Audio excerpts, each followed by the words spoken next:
আসসালামু আলাইকুম বন্ধুরা, আপনারা সবাই কেমন আছেন? ইনশাল্লাহ সবাই ভালো আছেন। আজ আমি আপনাদের মাঝে উপস্থিত হয়েছি আমার পারফিয়াঙ্কা আনার গাছের সম্পূর্ণ পরিচর্যা নিয়ে একটি ভিডিও নিয়ে।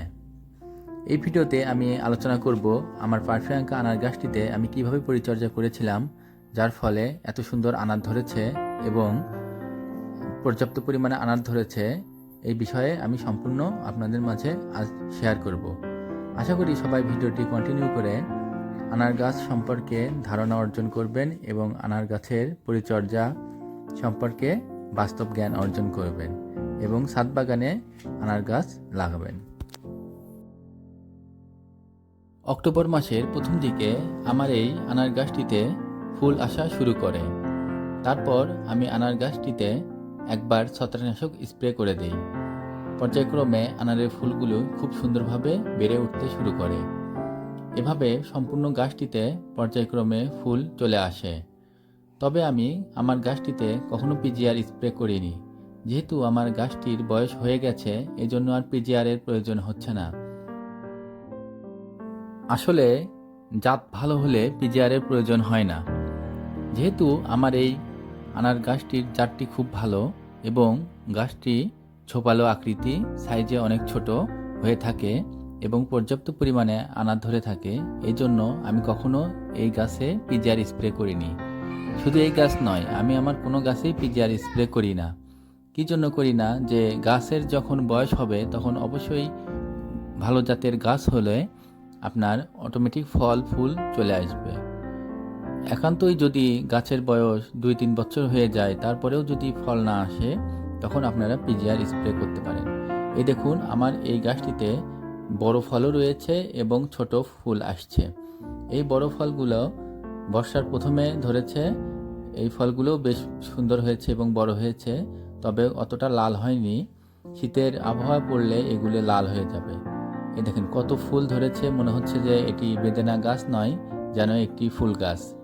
এত পর্যাপ্ত পরিমাণে আল্লাহ ফুল দিয়েছে যে ফুল দেখেই চোখ ভরে যাচ্ছে। আপনারাও আপনাদের ছাদে এরকম ভালো জাতের কিছু আনারের গাছ রোপণ করবেন। আমার এই জাতটির নাম হচ্ছে পারফিয়াঙ্কা। এই গাছে এটাও একটি 12 মাসি জাত। আসলে বেদেনা গাছ বা আনার গাছ বলুন না কেন, এই গাছগুলি সব 12 মাসি ফুল ফল ধরে। আমি এই সময়ে গাছের খাবার হিসেবে পটাশিয়াম, ম্যাগনেসিয়াম এবং ক্যালসিয়াম সার ব্যবহার করেছি। এছাড়া গোবর সারও দিয়েছি। পটাশিয়াম সারগুলা আপনার রাসায়নিক সারের মধ্যে পড়ে। বাজার থেকে রাসায়নিক সার পটাশ যেটা পাওয়া যায় ওইটা কিনলেই হবে, এবং ম্যাগনেসিয়াম সারও রাসায়নিক সারের দোকান থেকে আপনারা সংগ্রহ করতে পারবেন। এছাড়া ক্যালসিয়াম হিসেবে আমি হাড় গুঁড়া ব্যবহার করেছি। এছাড়া আমি সপ্তাহে অন্তত 1 থেকে 2 দিন সরিষার খোল ভেজানো পানি গাছে ব্যবহার করি। এটি গাছের জন্য একটি সুপার ফুড।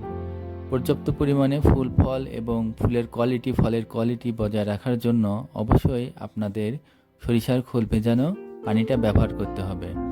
কারণ সরিষার খোল ভেজানো পানিতে রয়েছে পর্যাপ্ত পরিমাণে গাছের জন্য ভিটামিন। ছাদ বাগানের গাছগুলির জন্য আপনাকে অবশ্যই এক্সট্রা খাবারের ব্যবস্থা করতে হবে। মাটির গাছ এবং ছাদ বাগানের গাছের মধ্যে অনেক ডিফারেন্স।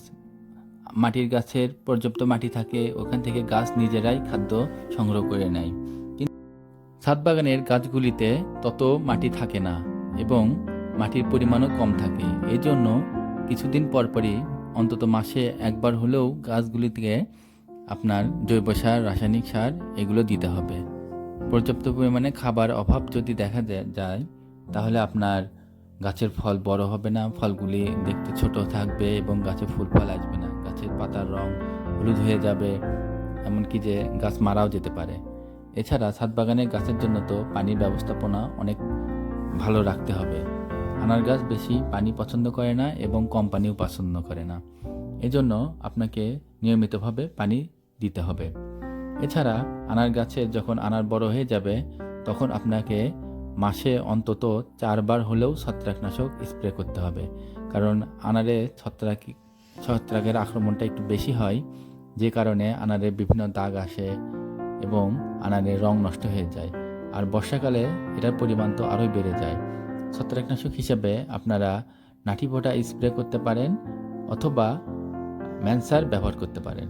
যদি ছত্রাকের পরিমাণ বেশি হয় তাহলে অবশ্যই নাটিভোটা স্প্রে করাটাই ভালো, কারণ নাটিভো স্প্রে করলে আপনার গাছের ছত্রাক আক্রমণ করবে না এবং ফলও সুন্দর বড় হবে। দেখেন আমার গাছের আনারগুলি এখন পর্যাপ্ত পরিমাণে বড় হয়ে গেছে এবং কালার আসা শুরু করেছে। এভাবে আরও কিছুদিন থাকবে গাছে। এই দেখেন ছোট্ট একটা গাছে যে এত পরিমাণে আনার ধরেছে, আপনারা হয়তোবা দেখে অবাক হচ্ছেন। এগুলি আসলে পরিচর্যা করলে সবই সম্ভব। আনার গাছের পরিচর্যা করলে খুব সহজেই আপনি এভাবে আনার পাবেন। আনারের কালারগুলো যেমন সুন্দর এবং সাইজগুলো বেশ বড় হয়েছে। এই পারফিয়াঙ্কা আনারের সাইজগুলো গোল আকৃতি হয় এবং আনারের ভিতরের অংশ দানাগুলি প্রচুর পরিমাণে ডিপ খয়েরি বর্ণ ধারণ করে এবং বীজগুলো খুব সফট। খুব কোয়ালিটি সম্পূর্ণ আনার এটি। আমি ভিডিও শেষে এই আনার কেটে দেখাবো আপনাদের যে আসলে আনারের ভিতরে কেমন। যদিও আমি সেভাবে আপনাদের জন্য কেটে দেখাতে পারিনি সময়ের স্বল্পতার কারণে। কাটার ছবি আছে, আমি ওইটা আপনাদের ভিডিও শেষে দিয়ে দেব, আপনারা ভিডিও থেকে ওটা দেখে নেবেন। আনার গাছের কিন্তু আরও একটি বড় সমস্যা হচ্ছে মাকড়ের আক্রমণ। আপনারা যদি মাকড়ের আক্রমণ ঠেকাতে পারেন তাহলে আপনার গাছের চেহারাটা খুব সুন্দর হবে। কারণ মাকড় যদি আপনার গাছে একবার ধরে তাহলে এই পাতাগুলি রস খেয়ে নেয়, গাছের অবস্থা খুব খারাপ করে ফেলে।